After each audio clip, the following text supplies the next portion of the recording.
Okay, चलिए जी। So very very good afternoon to all of you. Hope सब बहुत बहुत शानदार होंगे और आज के इस बिजनेस लॉ के सेशन के लिए बेहद एक्साइटेड होंगे, बिकॉज ये ऑन योर डिमांड हो रहा है ना। मेरे को था कि यार ये सेशन कर देते हैं, स्किप कर देते हैं, जैसे मैंने मॉर्निंग के सेशन में बोला भी था। बट हमने पूछा कि भाई क्या करा जाए, तो 70% से ज़्यादा बच्चों को था ले लेते हैं। 30% तो का था कि सेल्फ वैल्यूएशन का समय मिलना चाहिए। तो हमने कहा जब इतने बच्चे बोल रहे हैं तो ठीक है, करते हैं, क्योंकि हम तो प्लान करके बैठे ही हैं समय अपना आपके लिए, है ना। फिर आपका भी था कि पढ़ना है, तो हमने कहा चलो रिवाइज करवाते हैं।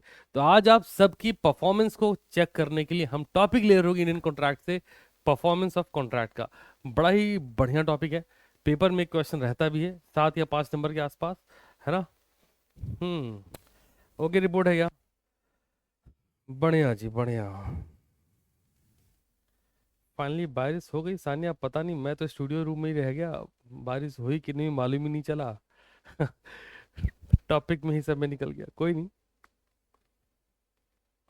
ओके जी, फटाफट से बता दें, क्या सारे बच्चे साइड में शुरुआत हम लोग कर सकते हैं क्या? टॉपिक है परफॉर्मेंस ऑफ कॉन्ट्रैक्ट। पेपर की बात करें तो क्वेश्चन नंबर 2 के पार्ट ए में, या फिर क्वेश्चन नंबर आपके, हाँ, प्रैक्टिकल प्रॉब्लम बन सकता है, इसे ऐसा नहीं है, हम वो भी करा रहे होंगे, है ना। हाँ, तो जितने बच्चे लाइव आ गए हैं अपनी अपनी प्रेजेंस मार्क कर दें फटाफट से। मैं बढ़िया हूँ यार रमेश, हाय। ओके, चलिए जी चलिए। यो, अच्छा। आरंभ करते हैं, ठीक है। तो लाइव चैट को करते हैं ऑफ। इन बिटवीन हम जरूर से लाइव चैट ऑन करेंगे, बट पहले आइए एक बार चेक कर लेते हैं, है ना। माहौल बनते रहना चाहिए। हाँ जी, तो हम बात कर रहे हैं इस वक्त इंडियन कॉन्ट्रैक्ट एक्ट 1872 के रिवीजन सीरीज में। डीआरएस का डे है आज 8। और इंडियन कॉन्ट्रैक्ट एक्ट 1872 का आपको वेटेज बहुत अच्छे से पता है कि भाई इकलौता ऐसा एक्ट है जो 22 मार्क्स दिला के जाएगा, है ना। और ये मिल जाना चाहिए। आपने अगर प्रीवियस सारी डीआरएस कवर की है तो दोस्त, पेपर का वेट करो 26 जून को। मजा बहुत आने वाला है, बिकॉज एग्जामिनेशन हॉल में तुम्हें दिखेंगे क्वेश्चन, सीधी बात है। और हमने तुम्हें रिवीजन कराया है क्वेश्चन से, ये भी सीधी बात है। तो बहुत मजा आने वाला है। अतुल, क्या हो गया? फ्यूचर 7 का बच्चा ना, लखनऊ में बारिश हो रही है सर। हो सकता है यार, बट मैं ना कैसे मालूम चलेगा बाहर क्या चल रहा है। आ जाओ, शुरू करते हैं आगे। तो यस, इंडियन कॉन्ट्रैक्ट एक्ट 1872 की हम लोग कर रहे हैं बात। 22 मार्क्स के लिए हमें एग्जैक्टली ये पता है कि हमारे पेपर में, जो पेपर हमें 26 जून को मिलेगा, वहां पे जो हालात होने वाले 1 2 3 6, समझते हो तुम, है ना। 1 2 का 4 नहीं हो रहा, 1 2 का 3 6 हो रहा है। यहाँ पर इंडियन कॉन्ट्रैक्ट एक्ट के क्वेश्चन ऐसे बैठे हैं कि बस तुम्हें मिल जाए, तुम्हें मजा आ जाए। वेटेज की बात करते हैं तो 4 marks, 7 marks, 6 marks and 5 marks, ये वेटेज है भाई, ऐसा होगा ही होगा। अब हमें एक चीज और समझनी सर, पेपर का जो पैटर्न है वो ये कहता है कि प्रैक्टिकल प्रॉब्लम यहाँ होगी, डायरेक्ट क्वेश्चन यहाँ होंगे, प्रैक्टिकल प्रॉब्लम यहाँ होगी, डायरेक्ट क्वेश्चन यहाँ होंगे। तो जो टॉपिक आज हमने लिया जिसका नाम है performance of contract, majority of the sense ये बनता है यहाँ और यहाँ। मतलब इसके क्वेश्चन में वो बात होती है कि ये आपके ना डायरेक्ट क्वेश्चन में सेट हो जाए बड़े सुकून के साथ। और आप अगर इसको अप्रोच पे नहीं पढ़े तो लिख पाना बहुत मुश्किल होगा। सो ऐसा नहीं है कि यहाँ नहीं हो सकता है कि यहाँ रहे, बट इसका वेटेज थोड़ा सा ज्यादा है। तो हमने क्या करा है, हमने प्लान करा है, ठीक है जी। तो चलो, आप सब लाइव अपनी प्रेजेंस मार्क कर दें। Before starting anything let me know in the live chat, are you really excited? शुरुआत करी जाए। आज मैं देख रहा था मॉर्निंग में लगभग 1300 बच्चे लाइव अवेलेबल थे, बट 1300 बच्चे हिम्मत नहीं जुटा पाए कमेंट करने की कि हाँ मेरा गोल इतना है, इसके लिए मैं काम कर रहा हूँ। डिफरेंस समझ रहे हो तुम? 1300 बच्चे लाइव। मैं देखूं अभी तक कितने कमेंट हो चुके हैं टोटल। 400 नहीं हुए थे पूरे, जहां तक मुझे ध्यान है। बट फिर भी आपके मन को तसल्ली रखने के लिए ऐसा हमने कहा लाओ देख ही लेते हैं। सोचो, वो अपना गोल ही नहीं कमेंट कर पा रहे, तुम हिम्मत की दाद दो उनकी। 371, 5500 बच्चों ने देखा है, 1700 बच्चों ने लाइव लाइक करके प्रेजेंस लगाई थी। 371 बच्चों के कमेंट्स आए हैं। वाह, तुम अंदाजा लगा लो, ठीक है। स्टूडियो का व्यू, स्टूडियो में ऐसा क्या है जो व्यू लोगे यार? तुम्हारे मतलब की जो चीज़ है ना, वो ये कैमरे का 4K लेंस है, ये स्टूडियो का ये इंटरेक्टिव फ्लैट पैनल जो 4K है, उधर सर्वर है, इधर वाईफाई पड़ा हुआ है, उधर सिल्वर प्ले बटन पड़ा हुआ है। हमने सिल्वर प्ले बटन पे भी कोई क्लास कभी नहीं लिया, ठीक है ऐसे ही चल रहा है। इधर लैपटॉप पड़ा हुआ है, इधर लाइटिंग सेटअप है बहुत भयानक सा। तो बस इतना ही है ना। हाँ आप मजे लीजिए। ओके, अब लाइव चैट को करते हैं ऑफ, और आइए आपको आएगा शेड्यूल जाना है टेलीग्राम पर, आप रहिए वहां जाएगा जी, है ना।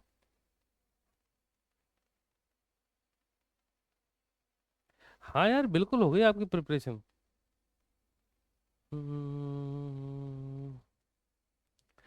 ओके, तो चलिए शुरुआत करते हैं आज की सेशन की, बिकॉज ये है आपकी डिमांड पर। मुझे पता है सारे बच्चे लाइव नहीं आ रहे होंगे, बट स्टिल हम लोग कुछ क्वेश्चन कर रहे होंगे जो थोड़े से कमिटेड होंगे, है ना। अब मैं रात वाला सेशन देखूंगा क्या करना है मुझे, क्योंकि मैं ये पर्सनली चाहता हूँ कि आज का दिन आप प्रॉपर यूटिलाइज करो सेल्फ स्टडी। अब इसमें तो कोई दो राय है नहीं, ये बात मैंने आपसे मॉर्निंग में ही बोली थी, बट आपको पढ़ना था तो हमने कहा कराते हैं ना। तो स्पीड अप रखेंगे सेशन को, फोकस ज्यादा रखिएगा। पहले प्रश्न से शुरू करते हैं। आप यदि टेलीग्राम पर नहीं है तो सवाल है कि क्यों नहीं है ना। सर्च कर लीजिएगा सीडीसी क्लासेस, और जहां पर 3,000 से ज्यादा बच्चे हैं चैनल ज्वाइन कर लीजिएगा। आइए, टॉपिक है परफॉर्मेंस ऑफ कॉन्ट्रैक्ट। मेरा पहला सवाल आपसे है कि जब आप इस तरह का सवाल अगर पेपर में देखते हैं 7 नंबर के लिए, तो आपके जवाब आपके दिमाग में लॉक हो रहे हैं क्या? लाइव चैट ऑन किया जाए, बताइए जी। सवाल पढ़िए, लाइव चैट ऑन। मुझे सिर्फ इतना बताइए कि 7 नंबर के लिए क्या माइंड में आंसर लॉक हो रहा है क्या? क्वेश्चन क्या कहता है? What is mean by tender of performance? सवाल पूछा है टेंडर ऑफ परफॉर्मेंस क्या है ना, या यू कहें परफॉर्मेंस ऑफ टेंडर क्या है, एक ही बात है, आप कह सकते हैं। तो ये क्या है, इसके बाद इसके बोलते हैं आगे, essentials of valid tender of performance क्या, what is the effect of refusal by the promisee? अगर वो रिफ्यूज करता है तो इफेक्ट क्या आएगा? ये सवाल है 7 नंबर के लिए। तो क्या माइंड में आंसर लॉक हो रहा है कि हाँ मैं 7 नंबर में इतना लिख पाऊंगा? बताना जरा तो। यहीं से शुरू करेंगे, अरे मजा तो आना चाहिए। हाँ जी हाँ जी, फटाफट से बोलें। बहुत सारे क्वेश्चन है, बट कुछ सिलेक्टेड क्वेश्चन मैं आपको कराने वाला हूँ जो आपके लिए बहुत ही नीडी होंगे, जरूरी होगा आपके लिए करना, क्योंकि देखो बेसिक तो आपने पढ़ा ही है। मेरा मकसद है आपको वो पढ़ाना कि एग्जाम में अगर ये आ जाए तो आप पीछे ना हटें। तो मेजोरिटी कहती नो सर। कोई दिक्कत ना है, अभी तो आज 20 है। कार्तिक आज का दिन का शेड्यूल क्या है? शेड्यूल रिवीजन दे रहे होंगे यार, कहाँ टेंशन लेते हो? आ जाओ यार, शुरू करते हैं यार। ये टॉपिक के बारे में क्या है आपका टेंडर ऑफ परफॉर्मेंस? कुछ नहीं है, मैं तुम्हें बता रहा हूँ, आपको ना थोड़ा सा फोकस रखना है, और हाँ क्वेश्चन लिख लेना है दोस्त। याद रखें आप मेरी क्लास में, तो आपको एक बात अब तक तो समझ आ गई होगी। कोई नया बच्चा है तो मैं उससे बता रहा हूँ, बाकी बच्चे ये चीज जानते हैं। हर क्वेश्चन कॉपी में आपको लिखना है, सोल्यूशन का जो क्रक्स पॉइंट होगा वो भी लिख लेना है। कोई कीवर्ड मिल गया यार इससे ये चीज फ्रेम हो रही है, वो भी लिख लेनी, बिकॉज लिखेंगे तो आगे बढ़ रहे होंगे आप। आइए शुरुआत करते हैं। सबसे पहली बात हमसे पूछा गया टेंडर ऑफ परफॉर्मेंस क्या है। तो यार देखो, टेंडर ऑफ परफॉर्मेंस का मतलब बड़ा सिंपल है, जहां पर आपकी जो ऑब्लिगेशन है ना, आप उसको परफॉर्म करने की बात तो करते हो, बट आप टेंडर दे रहे हो, आप परफॉर्म कर नहीं रहे एग्जैक्टली है ना। आइए जरा चेक करते हैं कि आपके माइंड में इसका आंसर कैसे सेट करा जा सकता है।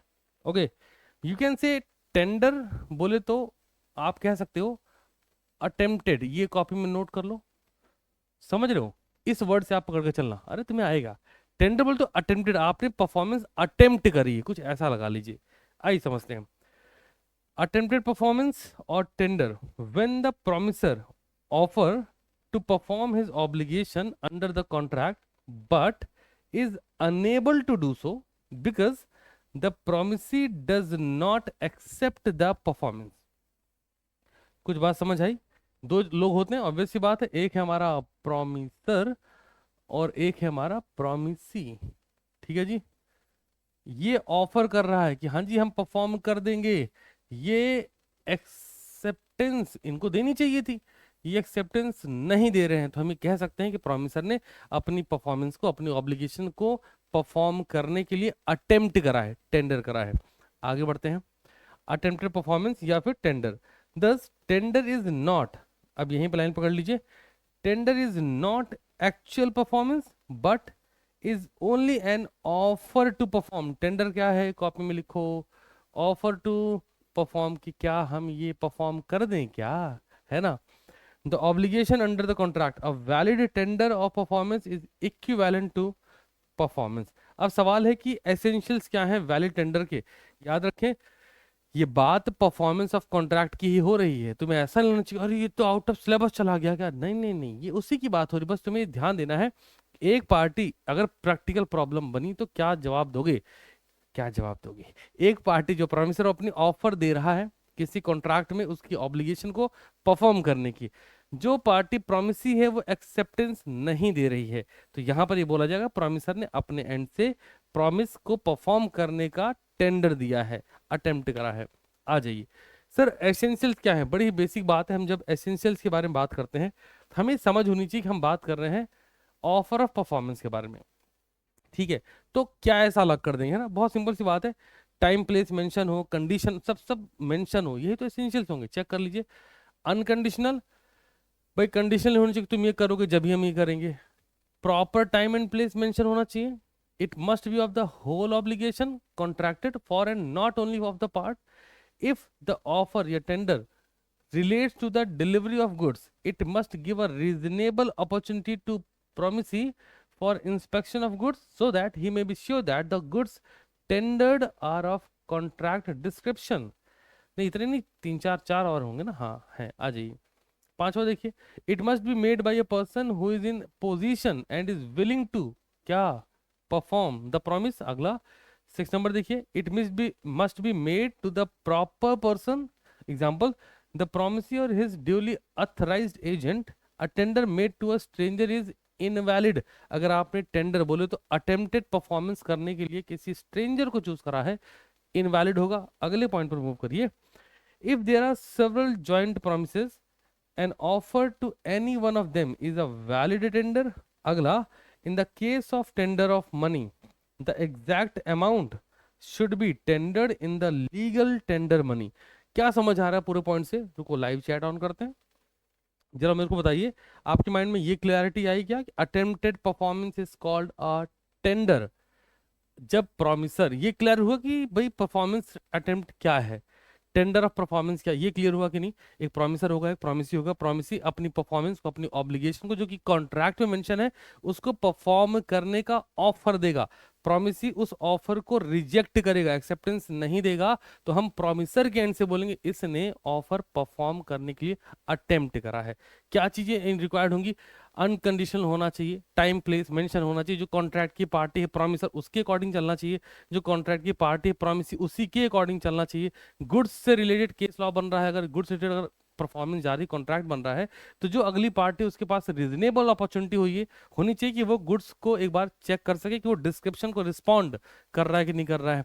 मनी से रिलेटेड अगर हमारा कॉन्ट्रैक्ट बन रहा है तो जो हमारे पास नेक्स्ट पार्टी है उसके पास रीजनेबल अपॉर्चुनिटी वो ये देख सके कि जो आपने मनी बता रखा है वो एक्यूरेट उतना ही होना चाहिए, सिर्फ इतना ही, अलग नया कुछ नहीं है। मैं बढ़िया हूँ, ओके रिपोर्ट है, अरे लग रहा होगा ऐसी। ओके रिपोर्ट है, हाँ मजे मजे में एसेंशियल उड़ा दिया, अरे हाँ यार और क्या, अब इसमें कहाँ समय देंगे, नहीं सस्ता टॉपिक है। तो चलो यार, टेंडर परफॉर्मेंस आपने सीख लिया कि भाई यहाँ पर एक पार्टी होगी वो ऑफर देगी परफॉर्म करने को, अगली पार्टी रिजेक्ट करेगी। नेक्स्ट, इसी पे चलिए, एक्सेप्शंस क्या है ये पढ़ेंगे शानदार तरीके से, ध्यान दीजिए।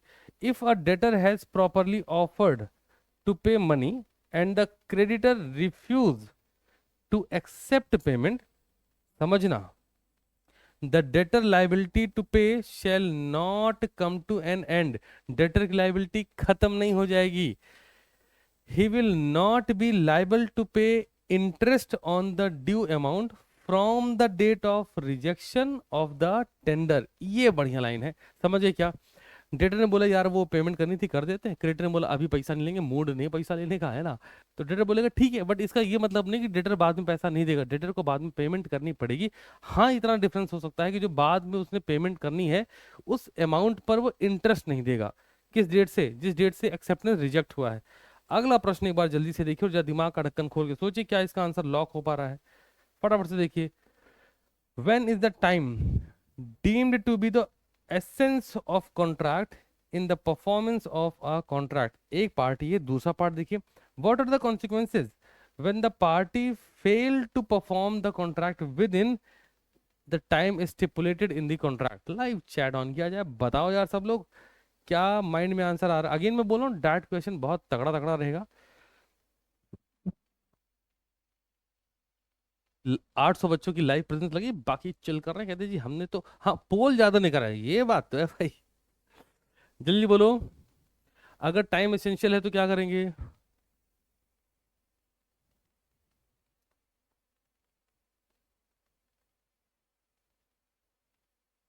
अगर टाइम एसेंशियल एलिमेंट है तो वहां पे हमें पार्टी की इंटेंशन, ट्रांजैक्शन का नेचर और कॉन्ट्रैक्ट के टर्म, तीन चीजों पर बहुत ध्यान देना है। क्या क्या मैंने बोला? मेरे साथ लिखो कॉपी में। पार्टी की इंटेंशन, हमें इस पर ध्यान देना होगा।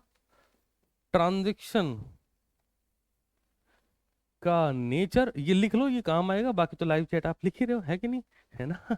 तीसरा, कॉन्ट्रैक्ट के टर्म्स। ये तीन चीजें बेस बन जाएंगी हमारे लिए। ओके, रिपोर्ट है क्या?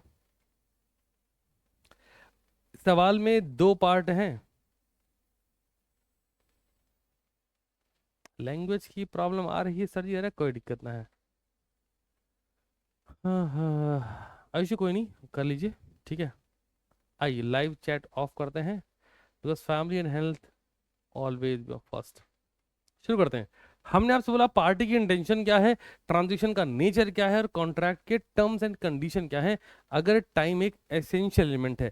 क्वेश्चन दो पार्ट में, एक तो बोलता है कि भाई साहब ये है क्या, दूसरे पार्ट में बोलता है कि अगर कोई पार्टी फेल कर जाती परफॉर्म करने से ऐसे कॉन्ट्रैक्ट को जहां पर टाइम एक एसेंशियल एलिमेंट है, तो क्या कॉन्सिक्वेंसेज होंगे, क्या परेशानियां झेलनी पड़ेंगी। अरे आओ बताते हैं, टेंशन काहे लेते हो, है ना? चलें शुरू करें। फोकस फोकस फोकस रखिएगा। चलो जी। Time is the essence of the contract means, इसका मतलब क्या है? Within time is the most vital condition of the contract. If time is the essence of the contract, then the other party can avoid the contract, and if it is not, the other party cannot avoid the contract. Time अगर essential element है तो आपको time के according perform करना पड़ेगा। आ जाओ जरा check करो, when is the time the essence of the contract, time कब एसेंस होता है? तो सबसे पहला पार्ट चेक कर लेते हैं। Whether time is of the essence of the contract depends upon, किस पे डिपेंड करेगा? तीन चीजें जो मैंने भी आपको लिखा है, तो आपने लिखा भी होगा। इंटेंशन ऑफ द पार्टीज क्या है, नेचर ऑफ द ट्रांजेक्शन कैसा है, टर्म ऑफ द कॉन्ट्रैक्ट कैसा है। If the party to the contract have expressly agreed that performance within a limited time was necessary, Institute of Chartered Accountants of India आपसे कहता है कि भाई साहब ऐसा है कि आपको एग्जामिनेशन 24, 26, 28 एंड 30 ऑफ जून को दोपहर 2 बजे देना है। आपको वहां पे आधे घंटे, मिनिमम आधे घंटे पहले पहुंचना होगा, एग्जामिनेशन हॉल में इंटर करना होगा, एडमिट कार्ड वगैरह लेके जाना है, अपनी कॉपी को ब्लैक पेन से लिखना है। और ये टाइमिंग क्या बोली है? दोपहर 2 बजे पेपर स्टार्ट होगा, शाम को 5 बजे पेपर खत्म हो जाएगा। पेपर 1 एंड 2, पेपर 3 एंड 4 दोपहर 2 बजे स्टार्ट होगा, शाम को 4 बजे खत्म हो जाएगा। पेपर 1 एंड 2 को रीड करने के लिए आपको 15 मिनट्स का, 15 मिनट टाइम एसेंशियल एलिमेंट है, रीडिंग टाइम दिया जाएगा। रीड टाइम ऐसा तो होगा नहीं कि 2 बजे पेपर देखिए बोलेंगे 2:15 तक तुम रीड कर लो और 5:15 तक तुम लिख लेना, नहीं नहीं नहीं। पेपर 2 बजे की बजाय 1:45 में हाथ में आ जाएगा, मतलब साफ है, टाइम इज एसेंशियल एलिमेंट। अब आप इसको अवॉइड करते, इग्नोर करते हैं, तो यहाँ पे क्या बोला गया है कि ये नेसेसरी है। आगे बढ़ जाते हैं, जरा सेकंड पॉइंट चेक करिए क्या बोल रहा है जी। Second point, it is well settled that unless a different intention appears from the term of the contract, ordinarily in commercial contract, the time of delivery of goods is of the essence of the contract, but not the time of payment of the price. Goods की delivery time पे हो, ये contract का essence है, but goods की delivery की जो payment है वो टाइम पे हो, ये उसका एसेंस नहीं होता, एसेंशियल नहीं होता है। आइए थोड़े और चेक कर लेते हैं, रिफ्यूजल भी जानेंगे। अरे तुम कहाँ जा रहे हो, आ जाओ, थर्ड पॉइंट तुम्हारे लिए तो काम कर रहे हैं, है ना? आ जाओ।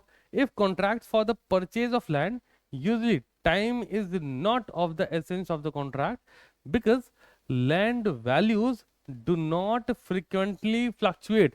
भाई लैंड की वैल्यू फ्रिक्वेंटली फ्लक्चुएट नहीं करती। अब इसको समझने के पीछे सोल पर्पस आपका होना चाहिए, अगर एग्जामिनेशन हॉल में आप बैठे, प्रैक्टिकल प्रॉब्लम जैसा क्वेश्चन आया, तो जहां पर गुड्स के ट्रांजेक्शन की बात करेंगे वहां पर टाइम एसेंशियल एलिमेंट गुड्स की डिलीवरी के लिए हो सकता है, पेमेंट के लिए नहीं होगा। अगर वहां पे गुड्स को स्किप करके लैंड लगा दिया कि भाई साहब लैंड परचेज करने की बात करिए, आप समझ जाना यहाँ पे टाइम एसेंशियल एलिमेंट हो ही नहीं सकता। क्यों नहीं हो सकता? बिकॉज जो परचेज ऑफ लैंड उसकी जो कॉस्टिंग है, जो उसकी वैल्यूएशन है, वो बहुत ज्यादा फास्ट फ्लक्चुएट नहीं करने वाली है। अगले पॉइंट पर बढ़ते हैं। क्या है इफेक्ट्स? इफेक्ट्स लगाएंगे है ना।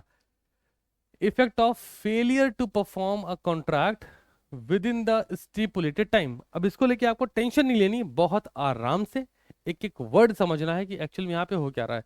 समझिए, एक पार्टी है, वो दूसरी पार्टी को बोलती भाई साहब हमको दीपावली से 3 दिन पहले पटाखे वगैरह चाहिए सो दैट हम सेल आउट कर सकें। ठीक बात है। एक पार्टी बोलती भाई साहब ऐसा है कि होली से हमको 4 दिन पहले, है ना, सारे रंग वगैरह जो भी डेकोरेशन के आइटम सब चाहिए सो दैट हम सेल कर सकें। एक पार्टी जो बोलती भाई साहब हम ईद है, बैसाखी, इससे पहले, है ना, क्रिसमस आ रहा है तो हमको ये सब ड्यू डेट से 2-3 दिन पहले हमको चाहिए सो दैट हम उस फेस्टिवल पर अपनी सेल को इंक्रीज कर पाए, कस्टमर को अट्रैक्ट कर पाए कि बढ़िया प्रॉफिट मार्जिन निकाल पाए।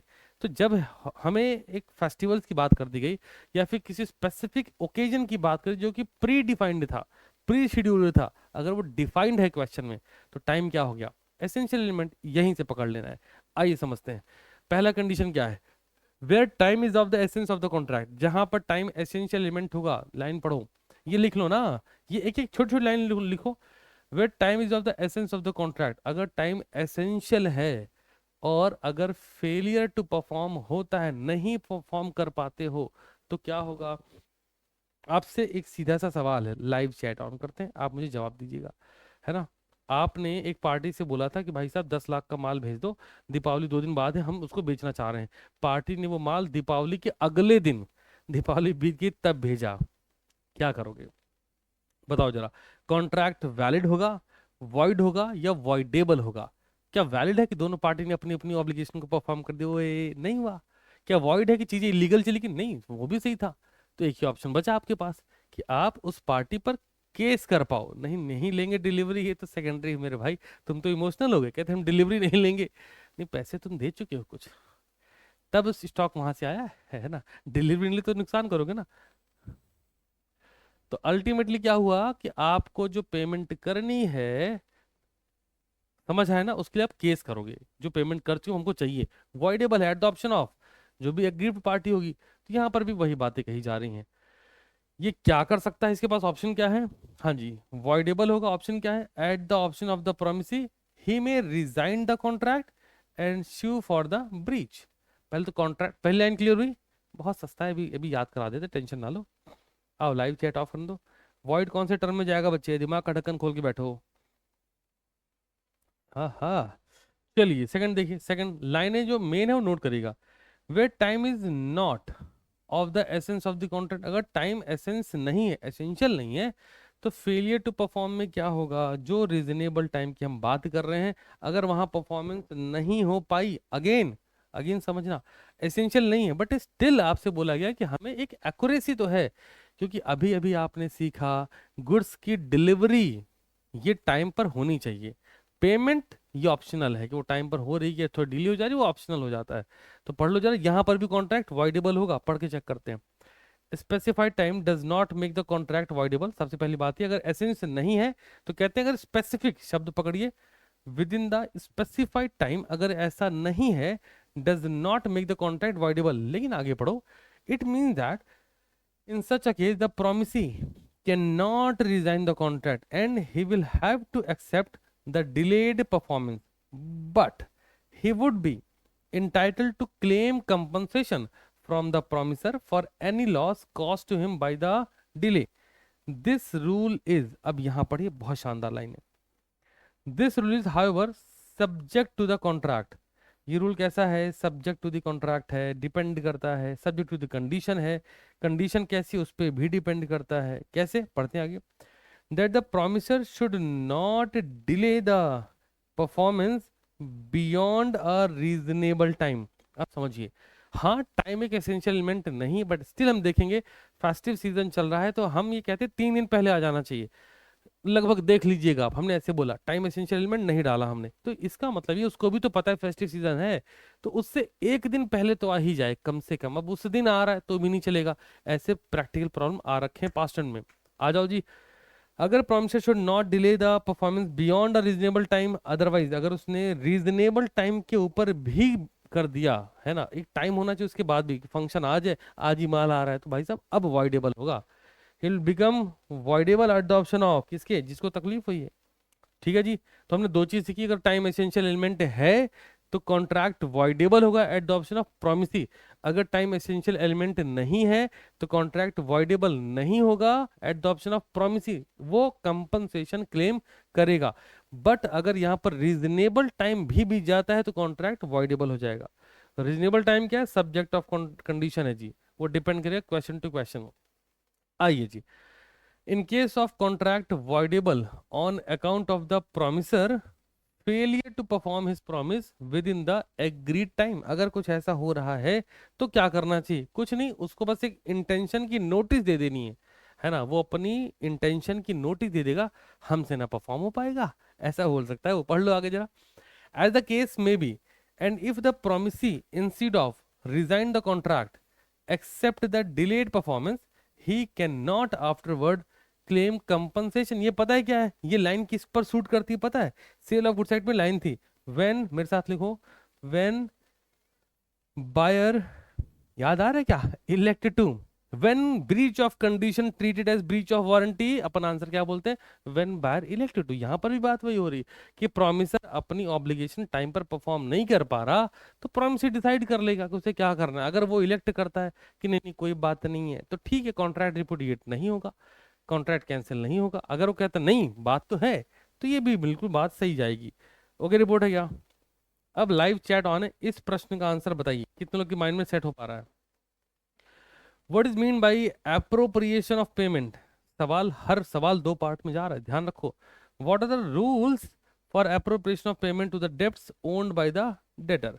हाँ जी बताएं, जल्दी जल्दी बोलें, कितने लोग के माइंड में आंसर इसका लॉक हो रहा है। भाई सवाल है what is meant by the appropriation of payment. Appropriation of payment क्या है, फटाफट से बताइए। देखे तो कैसे लोग दिमाग में लाते हैं। सेक्शन 59, 60, 61, तीन सेक्शन पे काम करेगा, रूल वगैरह सब हो जाएंगे अभी। हम्म।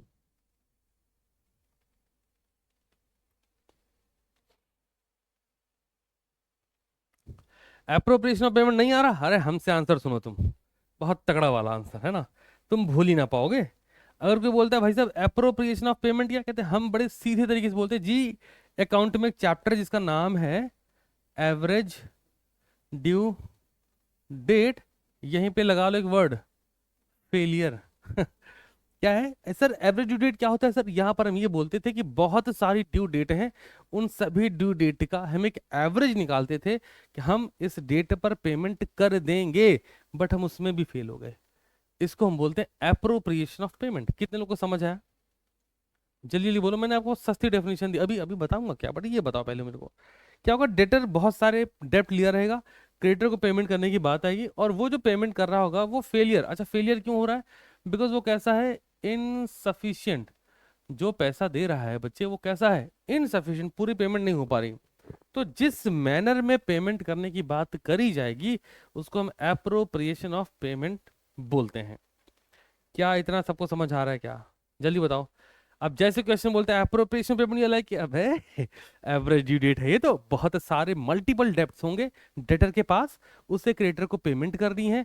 अब वो क्रेडिटर को पेमेंट करने की बात करता है, बट वो सफिशियंट फंड नहीं है, जो मैंने वर्ड दिया ना आपको, इनसफिशियंट फंड है, पेमेंट नहीं हो पा रही, तो आपस में मिलकर सेटलमेंट करेंगे, चलो एक काम कर लो, थोड़ा सा बता दो कि कितना पेमेंट करना है, तो जो एक्यूरेसी होगी उसी को हम एप्रोप्रिएशन ऑफ पेमेंट बोलते हैं। आ जाइए, मैं दिखाते हैं यार, टेंशन क्यों लेते हो, मान लो किसी बच्चे को, ऐसा थोड़ी होता है, हमारे सर तो ऐसे नहीं बताए थे, आप ऐसे बता रहे हैं। पढ़ लीजिए।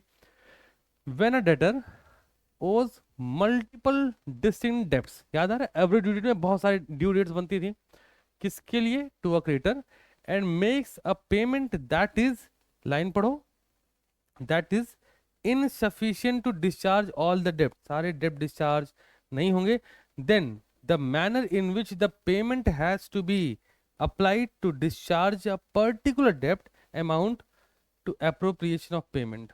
कुछ बात समझ आई क्या? होए होए होए, अभी सबको याद हो गया एप्रोप्रिएशन ऑफ पेमेंट क्या है। जहां पर डेटर्स होगा उसके पास मल्टीपल डेब्ट्स होंगे और वो क्रेडिटर को पेमेंट करना चाहेगा, बट उसके पास फंड इनसफिशिएंट होगा। फिर दोनों आपस में डिसाइड करेंगे किस मैनर में, किस अप्लाइड मैनर में डेटर्स क्रेडिटर को पेमेंट करेगा। इस प्रोसेस को हम लोग क्या बोलते हैं? Appropriation of payment. डन? कौन है ये? एक बच्चा आ गया, इसको हमें सुलाल लोरी गा के सुनाएंगे इसको। ठहर जा मेरे भाई। हैप्पी? चल अच्छा, अभी टाइम आउट कर रहा हूँ, ब्लॉक नहीं कर रहा हूँ। एक मौका है, नया बच्चा लग रहा है मेरे को ये, है ना? डन हो गया क्या? जल्दी बताओ। थारा टीचर ना सोए तो कैसे सो जाएगा भाई? हम वो थोड़ी बैठ बैठ देखो बेटा, इसको ऐसे कर लेंगे, इसको ऐसे ना, एकदम जोशीले उनके ताबड़तोड़ पड़ेंगे। कैसी बात करते हो? और क्या हाल है? बहुत भौचाल है और एकदम तगड़ा भौकाल है। कैसी बात करते हो यार? ओके जी, तो अब बात कर लेते हैं कुछ रूल्स की। मैंने आपसे बोले सेक्शन 59, 60, 61, ठीक है? एक ही करके उड़ाते हैं। खुश तो बहुत होगे तुम। इस बच्चे ने 2 बार पूछ लिया।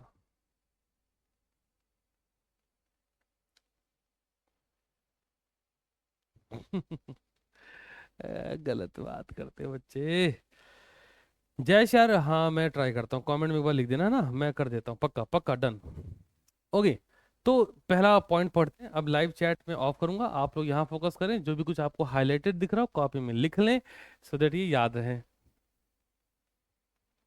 अरे मैं देखता हूँ यार इंस्टा थोड़ा सा।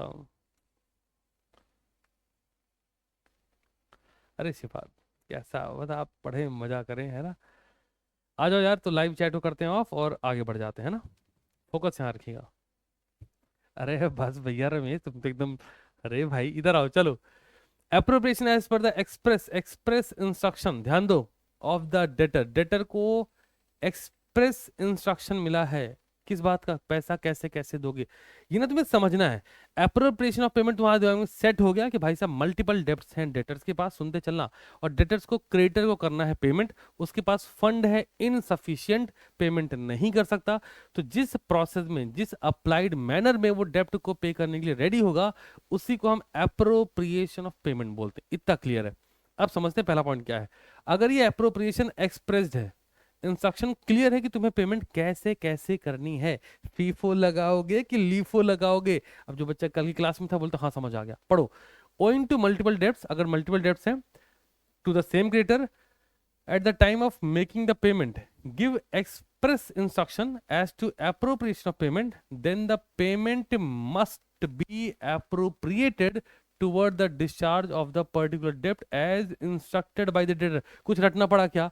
अगर इंस्ट्रक्शन appropriate है, एक्सप्रेस है, रिटन है, तो डेटर को ही फॉलो करना है। अगर बोला गया फीफो लेवल पे करो, पहले वाले को पहले खत्म करते जाओ डेप्ट, तो पहले वाले को पहले खत्म करता जाएगा।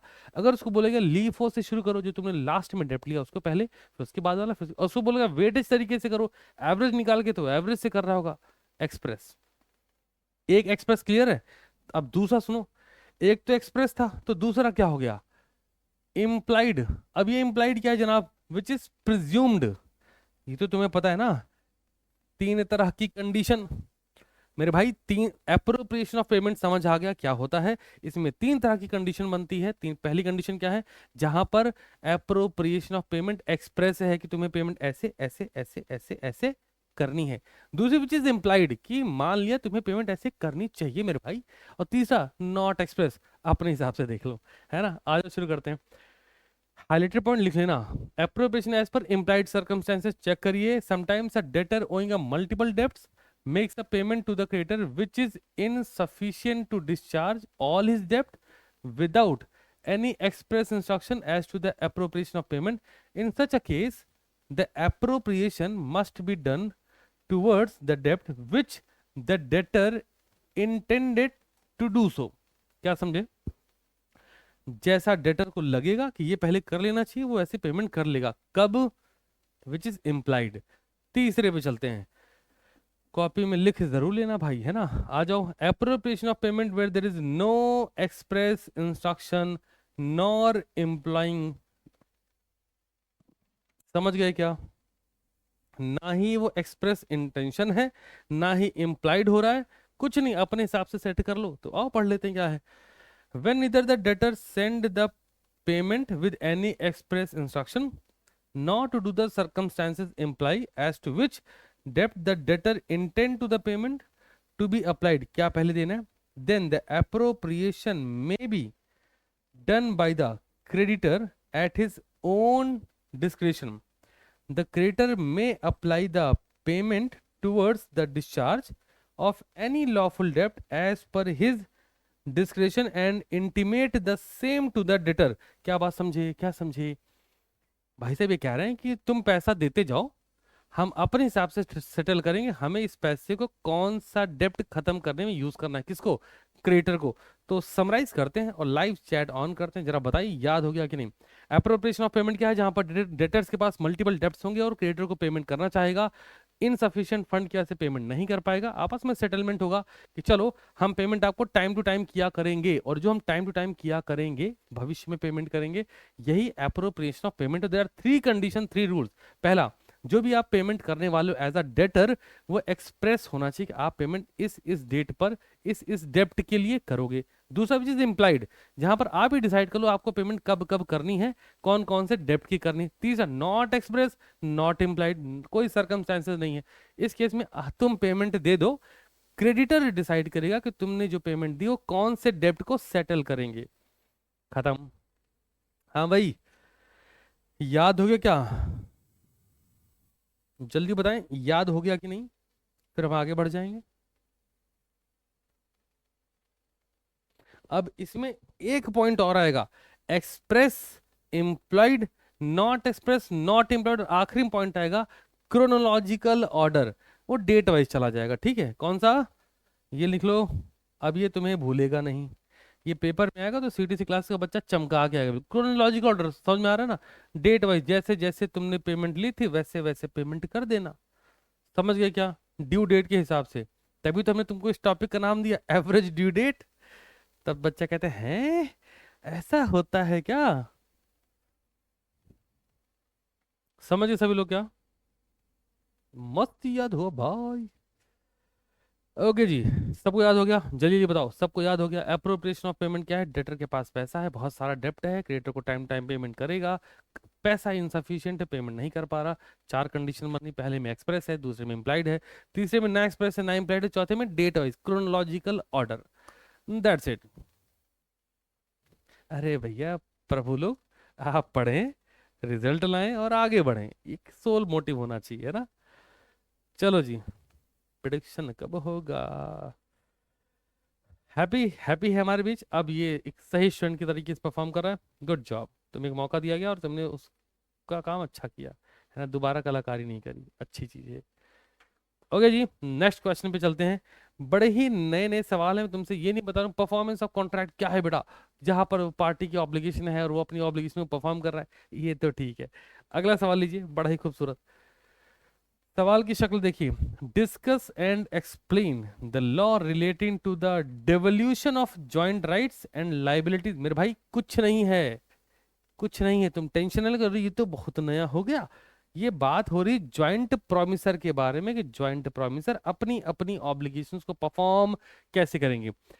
इस एक टॉपिक पर प्रैक्टिकल प्रॉब्लम कई बार प्रीवियस ईयर पेपर में आई, जहां बोला गया कि ABCD 4 लोग ज्वाइंट प्रोमिसर थे, इनमें से इन ज्वाइंट प्रोमिसर होते हुए इन्होंने कहीं से लोन उठाया, अब A इंस्टॉलमेंट हो चुके हैं, B C D अवेलेबल है, बताओ जरा पेमेंट कैसे करेंगे। तो बड़ा सिंपल है, हम सबसे इक्वल पेमेंट ले रहे होंगे, जो A इंस्टॉलमेंट है उससे भी इनसफिशिएंट बैलेंस जो दिख रहा है, A के जो लीगल रिप्रेजेंटेटिव होंगे हम उनको बुलाएंगे, आओ बैठो, कितना पैसा तुमको मिल रहा है, इसमें से इतना देना है, ले लेना, बात खत्म कर देंगे, ज्वाइंट पेमेंट करी जाएगी, ये दिमाग में रखना है।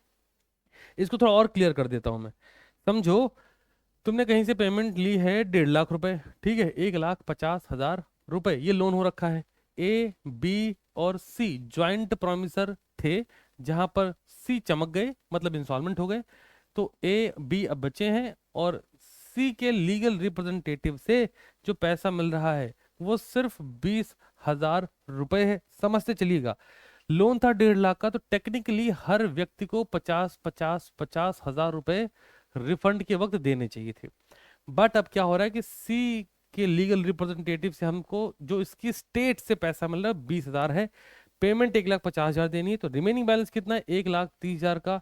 क्या करेंगे इसका, ए बी इसको अपने प्रपोर्शन में, अगर रेशियो गिवन है तो रेशियो में, नहीं दिया है तो इक्वल डिस्ट्रीब्यूट कर लेंगे 65 और इन्हें पेमेंट करनी पड़ेगी। इस पूरे टॉपिक का क्रक्स पॉइंट यही है, बट फिर भी समझ लेते हैं। आ जाइए, डेवल्यूशन ऑफ जॉइंट लाइबिलिटीज क्या है जनाब, शब्दों को पकड़ के रखिए और समझ लीजिए एक बार में, ठीक है। When two or more person have made a joint promise, then unless a contrary intention appear by the contract, all such person during their joint lives and after the death of any of them, his representative jointly with the survivor or survivor and after the death of the last survivor, the representative of all jointly must fulfill the promise। Live chat on करते हैं। क्या ये बात सबको समझ में आई? जो मैंने आपको एग्जांपल दिया ना, ये उसी का कंटेक्स्ट टेक्स्ट पार्ट है, जहां पर ये यही बताना चाह रहे हैं कि अगर ए बी सी है, सी चमक गए, सी इंसॉल्वेंट हो गए या फिर सी की डेथ हो गई, तो जो भी प्रॉमिस की ऑब्लिगेशंस थी, ए और बी और सी का जो लीगल रिप्रेजेंटेटिव है, ये तीनों मिलके उसे पूरा करेंगे। अगर बी सी दोनों की डेथ हो गई, तो जो ए बच रहा है वो और बी और सी के लीगल रिप्रेजेंटेटिव मिलके इसे पूरा करेंगे। सभी की डेथ हो गई तो सबके जो लीगल रिप्रेजेंटेटिव होंगे वो मिलके इसे पूरा करेंगे। अल्टीमेट गोल है कि प्रॉमिस ऑब्लिगेशन फुलफिल होनी चाहिए। क्या पॉइंट सबको क्लियर है? अब न्यूमेरिकल में क्या होता है कि अमाउंट प्लग कर देंगे, इसलिए मैंने आपको शुरुआती अमाउंट में समझा दिया है ना। अब इसमें कैसे अगले पॉइंट भी देखो, सब उसी एग्जांपल से कोट करेंगे। Any one of joint promisee में बी कंपेल टू परफॉर्म, कोई एक हाँ बिल्कुल परफॉर्म करे, क्या दिक्कत है, कर सकता है ना। ईच प्रोमिसर में कंपेल कंट्रीब्यूशन, हर प्रोमिसर को कंट्रीब्यूट करना पड़ेगा, सच बात है, आपको बताया अभी। अगला, effect of release of one joint promisor, अगर आप किसी एक को रिलीज करना चाहते हैं बिल्कुल कर सकते हैं, बट जो उसको रिलीज करेगा उसकी लाइबिलिटी वो खुद बियर कर लेगा। एक आखिरी, डेवलपमेंट ऑफ ज्वाइंट राइट्स, ये क्या है ये पढ़ लेंगे हम लोग, और है कुछ नहीं है भी, लेकिन पढ़ना तो पड़ेगा। एकदम क्लियर है सर, वाह जी वाह, ठीक है। मौसम है बढ़िया तो पढ़ते चलो। Sir can you give the PDF of section only if you can, हाँ जरूर कर देंगे यार। सेक्शन चलिए मैं आपको टेलीग्राम पे दूंगा, comment section, not in live chat, जब सेशन खत्म होता है ना कमेंट सेक्शन में बताइएगा, हम जरूर करेंगे। अरे आप ही के लिए तो डिजाइन करा यार, सोचो ना इस बात को। लोग इंस्टाग्राम पे हमारे सेक्शन को पोस्ट कर दे रहे हैं, तुम सोचो ऐसा भी हुआ है कि हमें पता चला है कि हमारे नोट्स को लोग सेल कर रहे हैं, और उसी के बाद सर में डिसाइड किया कि ठीक है नोट्स अब ऐप पर जाएगी, क्योंकि वहां से लोग सेल नहीं कर पाएंगे, स्क्रीनशॉट ले नहीं पाएंगे, इनक्रिप्टेड फॉर्मेट में है ऐप, हम डिजाइन करवाइए। तो तुम्हें समझो कि होता क्या ना कि सारे एफर्ट की ऐसी तैसी हो जाती है। जब हम आपके लिए नोट डिजाइन कर रहे होते हैं तो हमारा गोल होता है कि ये हमारे उस स्टूडेंट तक पहुंचे जो सच में डिजर्व करता है पास होना, पढ़ना, है ना। बहुत सारे बच्चे होते नहीं बुक्स ले पाते, अब हम तुमको वही सारी बुक को ऐसे कंपाइल करके बोले ये हमारी किताब, अरे छोड़ो यार आओ पढ़ो, ये वाला पढ़ लेते हैं चलो। डेवलपमेंट ऑफ जॉइंट राइट्स क्या कहता है, क्योंकि हमें पता है कि बच्चों का भरोसा हम पे इतना है कि हम अगर उनको बोलेंगे ये बुक है, इसमें कंटेंट है, तो मुझ पर भरोसा करके बुक ले लेंगे। बट क्यों करना है, सवाल ये है। अगर मैं ऐसे दे सकता हूँ आपको, तो हमने कहा ठीक है हमारी पैसे लगने कोई बात नहीं, फ्यूचर से स्लॉट से कुछ पैसा मिला, हमने उठा के ऐप डिजाइन करवा दी कि चलो यहाँ दे देंगे। आ जाइए पढ़ते हैं यार। When a person has made, आपको क्या बताया था यार, सेक्शन 8 कंपनी में बात होती है कि वो अपने प्रॉफिट को डिविडेंड डिक्लेयर नहीं करते हैं। उस प्रॉफिट जो भी हुआ है, अगर प्रॉफिट हुआ भी है ना, तो उस प्रॉफिट को भी उसी मोटिव में लगाते हैं। कुछ ऐसा ही है जी, बाय हार्ट, है ना। आ जाओ, डेवलपमेंट ऑफ जॉइंट राइट्स क्या कहता है, when a person has made a promise to two और मोर पर्सन ज्वाइंटली, अगर ऐसा हो रखा है, then unless a contrary intention, ये जो अनलेस अ कॉन्ट्रेरी इंटेंशन मालूम क्या है, कि वो कुछ ऐसा एक्सप्रेस साइड एग्रीमेंट ना कर रखे, साइड कॉन्ट्रैक्ट ना कर रखे, अगर वो है तो उसको भी इंप्लीमेंट करना पड़ेगा, अदरवाइज नॉर्मल चलेगा। अपेयर फ्रॉम द कॉन्ट्रैक्ट, देखो कॉन्ट्रैक्ट ना हो रखे। The right to claim performance rest as between him and them with them, क्या अंग्रेजी है, during their joint lives and after the death of any of them with the representative of such deceased person jointly with the survivor or survivor and after the death of last survivor with the representative of all jointly। अरे तुमको समझे, इस पूरी कहानी का जो crux है वो इतना ही है कि अगर कुछ ऐसा हो रहा है तो पेमेंट सबको मिलके करनी पड़ेगी। अच्छा मैं एक लगी हाथ चीज बताऊं। अभी मैं एप्लीकेशन पे रिव्यूज पढ़ रहे थे, है ना, तुम देखो सीरियस नोट पे, मतलब दिल खुश कर दिया भाई ऐसा। अगर आप किसी का भी रिव्यू देखोगे ना, अरे मजा आ जाता है, मतलब पढ़ के ऐसा फील आता है कि हाँ कुछ तगड़ा जा रहा है। तो अगर आप में से कोई ऐसा जब समय मिले, मतलब फ्री टाइम में बिल्कुल, तो आप जरूर जरूर जरूर लिखिए, क्योंकि ये एक, अगर मैं इसको ऐसे करूंगा तो घंटों निकल जाएंगे, बिकॉज भर भर के प्यार सपोर्ट मिल रखा है, मतलब ये इसके लिए दिल से ऐसे भर भर के आप सबको धन्यवाद। बिकॉज ये उन बच्चों के लिए फीडबैक होगा जो बच्चा बाद में भरोसा जताना चाहता है कि पढ़ सकते हैं क्या यूट्यूब से, उनके लिए, है ना। लाइव चैट ऑन करा गया है, आपको दिख रहा होगा, मैं आप सबको रिव्यूज दिखा रहा हूँ, ये ऐसे भरे हुए हैं रिव्यूज, है ना, मतलब 5 स्टार रेटिंग साथ। और नॉर्मली क्या होता है, लोगों के रिव्यूज में ना छोटी छोटी लाइन लिख दी जाती है कि हाँ ऐप इज बेस्ट, ये वो, बस ना ना ना। हमने ये देखा कि आपने जो रिव्यूज लिखे हैं वो एक्सट्रीम लेवल खूबसूरत है, मतलब उनको पढ़ के किसी को भी लग सकता है कि यार क्या बात है ना, क्या स्टूडेंट मिले हैं। तो आई एम एक्चुअली ब्लेस्ड, और भाई ये डेफिनेटली कहते हैं इस पब्लिक प्लेटफॉर्म पर भी कि मैं ग्रेटिट्यूड फील करता हूँ कि ऐसे बच्चे मेरे को मिले कि जो, है ना, कतई एकदम शानदार, पढ़ने में मजा आ जाए। तो मैं ऐसे फ्री टाइम में ना ऐसे स्कूल कर लेता हूँ बैठ के, समझ रहे हो तुम, अलग ही बीज है। चलो, और तुमको ये सब बता दिया कि भाई साहब क्या करना है। और ऐप मैंने बड़े दिल से बनवाई थी कि बहुत सिंपल सोबर रखेंगे, ज़्यादा कॉम्प्लिकेट करना ही नहीं, एक फ्री कोर्स का सेक्शन रखेंगे, सब धड़ धड़ धड़ धड़ में अपलोड कर देंगे, कोई टेंशन ही नहीं है जी, है ना। धन्यवाद सभी को। आइए लाइव चैट वापस से ऑफ करते हैं, नहीं हम डिजर्व करते हैं तो उसका भी रीज़न आप ही लोग हैं बच्चे, क्योंकि मैं हमेशा इस बात में बहुत बिलीव रखता हूँ कि एक टीचर अपनी वजह से टीचर होता ही नहीं। अगर किसी टीचर में शार्पनेस आई है, अगर किसी टीचर के कंसेप्ट स्ट्रांग हो पाए हैं, उसका जो रीजन है ना, जो बेस है, वो स्टूडेंट है जो उसको टाइम टू टाइम मिलता गया। जैसे मेरे साथ 22 से 23 अटेम्प्ट हो गए, तो हर अटेम्प्ट में ऑफलाइन में भी और 2019 के बाद से ऑनलाइन में भी, ऑफलाइन ऑनलाइन ऐसे ऐसे बच्चे मिलते गए जिनके फेस एक्सप्रेशन बता देते थे कि यार इस कंसेप्ट को और बेहतर करा जा सकता है। मैं जैसे बताऊं इसमें मुझे और कुछ अच्छा बताना चाहिए, इसको और इजी कर देना चाहिए, सो बच्चे को और बेहतर समझ में आ जाए। तो उस और बेहतर करने की कोशिश में चीज़ें और बढ़िया होती चली गई। तो मैं ये कह सकता हूँ, ये सिर्फ मैं या मेरी वजह से नहीं है, ये आप हैं जो आपकी वजह से चीज़ हो पा रही है, बिकॉज आप डिमांड करते हैं सर इसको और बेहतर कर सकते हैं क्या, सर इसका कोई और कंसेप्ट हो सकता है क्या, सर इसको और कैसे कर सकते हैं हम लोग ईजी। तो वो जो नेक्स्ट नेक्स्ट नेक्स्ट अप्रोच है ना, वो अलग है, और यही से हमने सीखा कि एक्सपेंशन में हमेशा रहेंगे। आइए जी, बढ़ते हैं अपने अगले सवाल की तरफ, और ये सवाल क्या कह रहा है ध्यान से देखो। What are the rules relating to the time, place and manner of performance of the contract. इस यूनिट की शुरुआत में कुछ बच्चों ने सोचा होगा ये टॉपिक कहाँ है, कि परफॉर्मेंस ऑफ कॉन्ट्रैक्ट में क्या रूल्स हैं, क्या टाइम है, क्या मैनर है, ये अप्लाई कब होगा है ना। अब मैं आपको बताऊं, इसको आप देखोगे आपको एक चीज समझ में आएगी, ये टाइम वाला, where time is essential element, और अगर वो नहीं परफॉर्म होता है ऑब्लिगेशन तो contract becomes void. When time is not essential, अभी तो सिखाया था, when time is not essential element और कॉन्ट्रैक्ट नहीं परफॉर्म होता है तो कॉन्ट्रैक्ट वॉइडेबल नहीं होगा। पहले केस में अगर एसेंशियल एलिमेंट है तो कॉन्ट्रैक्ट वॉइडेबल होगा eight the option of promise, और ऑब्लिगेशन जो भी परफॉर्म नहीं कर पाया उसकी सेकंड विक्टिम पार्टी पर। आइए चेक करते हैं, क्वेश्चन जरूर लिख लीजिएगा, है ना। आओ जी आओ। Generally, where the time, place and manner of performance are prescribed in the contract, अगर लिखा होता है, then the performance must be given as prescribed, जैसा है वैसा करो। लेकिन if there is no such agreement is made, performance must be made in a accordance with the following rules।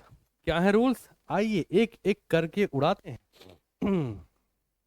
चलो जी चलो, रूल्स रूल्स समझ लेते हैं थोड़ा तगड़े तगड़े से, अभी 1 घंटे हम लोग को नहीं हुए, है ना, ऑलमोस्ट हो जाएगा। चलो, where time is not specified and no application is required to be made, अगर टाइम एसेंशियल एलिमेंट नहीं है तो क्या करना है जी। अगर टाइम एसेंशियल एलिमेंट नहीं तो दिमाग में क्या करना, रीजनेबल टाइम पकड़ लो। परफॉर्मेंस कैसी होनी चाहिए, कॉपी में लिख लो रीजनेबल टाइम में। अच्छा आगे बढ़ो, वे टाइम इज स्पेसिफाइड, अगर टाइम स्पेसिफिक हो गया है ना, तो क्या करना है, तो ऑब्वियस सी बात है, टाइम जो स्पेसिफिक है उस टाइम ड्यूरेशन तक हमको परफॉर्मेंस करके देनी होगी। आगे बढ़ो, तीसरा, application for performance on a certain day decide हो गया, इस दिन में परफॉर्मेंस हो जानी चाहिए, तो हमको उस दिन तक परफॉर्मेंस कर देनी होगी। होली, दीपावली, ईद, दशहरा, है ना, बैसाखी, तुम समझ लो, क्रिसमस, ये सब क्या हो रहा है, डे डिसाइड हो गया, डे डिसाइड तो वहां तक करना होगा। एक और बढ़ो, next next next, where no application is to be made and no place for performance has been fixed। अगर तुमने कुछ भी नहीं फिक्स किया है, तो अगेन एक बात दिमाग में हमेशा रखें, मेरी बात समझिएगा बहुत ध्यान से, अगर टाइम मिसिंग है, मैनर मिसिंग है ना, तुम ध्यान दो बस, प्लेस मिसिंग है, यही क्वेश्चन का क्रक्स यही था, कि अगर भाई साहब, अगर अगर अगर क्वेश्चन में क्या बात कर रहे हैं, अगर ये मिसिंग है, वी आर लाइक कि अच्छा मिसिंग है, ठीक है, तो हमने कंसेप्ट सीखा क्या, एक बड़ा सा बढ़िया सा वर्ड, रीजनेबल। क्या बात सबको समझ में आ रही है? लाइव चैट ऑन कर देते हैं। अगर स्पेसिफिक हो गया, मुझे एक बात बताओ, दो ही चीजें हो सकती हैं, या तो time specific, place specific, day specific, manner specific, तुम कॉन्ट्रैक्ट में मेंशन कर दो, एक्सप्रेस कर दो, ऐसे परफॉर्म होना चाहिए, तो वैसे परफॉर्म होगा। अगर तुम मेंशन नहीं कर रहे, मतलब साफ है कि टाइम, मैनर, प्लेस मिसिंग है कॉन्ट्रैक्ट में। अगर मिसिंग है, टाइम मिसिंग है तो reasonable time, manner missing reasonable manner, place missing reasonable place, खत्म, इतना आसान है।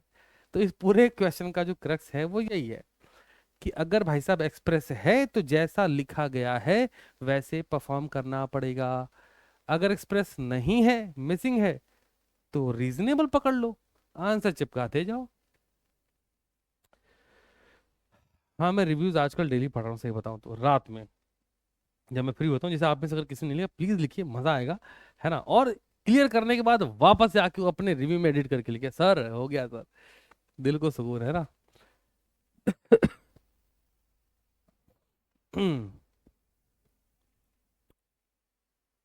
ओके, रिपोर्ट, बढ़िया जी, चलिए जनाब, बढ़िया है सर, अरे वाह। अगले सवाल पे चलते हैं, हम बात कर रहे हैं परफॉर्मेंस ऑफ कॉन्ट्रैक्ट की। नुसरत ऐसे कैसे, खास है जब तो आप लोग की तारीफ होती है।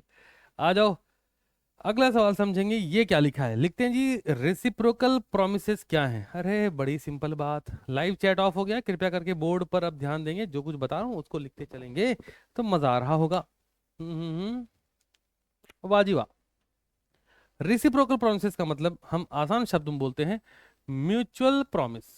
ये म्यूचुअल फंड नहीं, सब्जेक्ट भाई, म्यूचुअल फंड तो सब्जेक्ट टू मार्केट रिस्क है कि नहीं।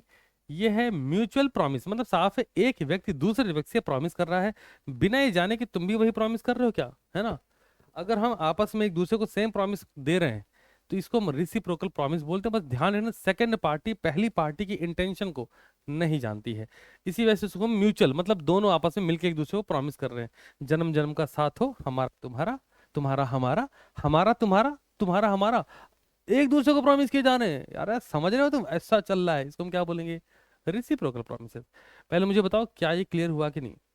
रिसिप्रोकल प्रॉमिस क्या होता है, जिसको हम आसान शब्दों में बोलते हैं, भाई साहब रेसिप्रोकल प्रॉमिस है, अच्छा अच्छा अच्छा, when one party give a promise in consideration for the other promise, both the promise are called reciprocal promise.